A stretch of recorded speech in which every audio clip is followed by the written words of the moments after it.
Anarchokapitalismus je politicko-ekonomická teorie, která požaduje úplné zrušení státu a narazení všech jeho funkcí mechanismy volného trhu.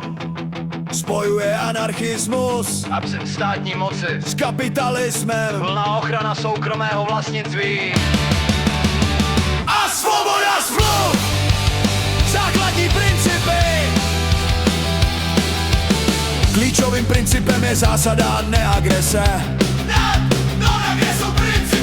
Nikdo nemá právo iniciovat násilí vůči osobě ani jejímu majetku.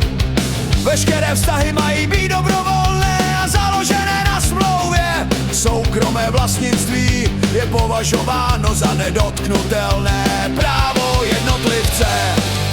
K hlavním teoretikům patří Murray Rothbard a Hans Hermann Hoppe.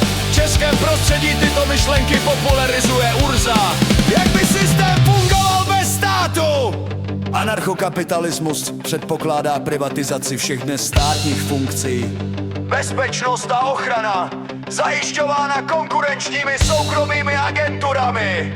Soudnictví realizováno prostřednictvím soukromé arbitráže. Právo vzniká na základě smluv a precedentů. Infrastruktura a veřejné služby financovány dobrovolně bez daní. Daně jsou v tomto pojetí chápány jako forma donucení. Stát je vnímán jako monopol na použití síly, který by měl být nahrazen tržní konkurencí.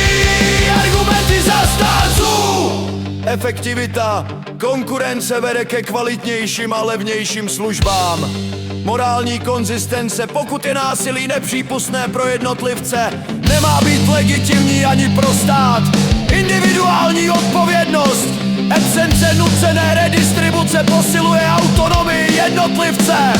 Hlavní kritika, veřejné statky, obtížné financování obrany či infrastruktury, bez povinných plateb, riziko dominance soukromých silových subjektů, sociální nerovnosti, bez státních přerozdělovacích mechanismů, stabilita právního systému, bez centrální autority, strnutí planeta brany systému, bez centrální autority, strnutí.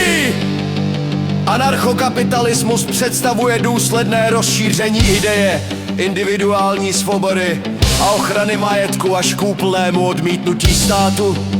Pro jedny jde o logikou alternativu ke státnímu monopolu moci, pro jiné o teoretický model s nejistou praktickou udržitelností.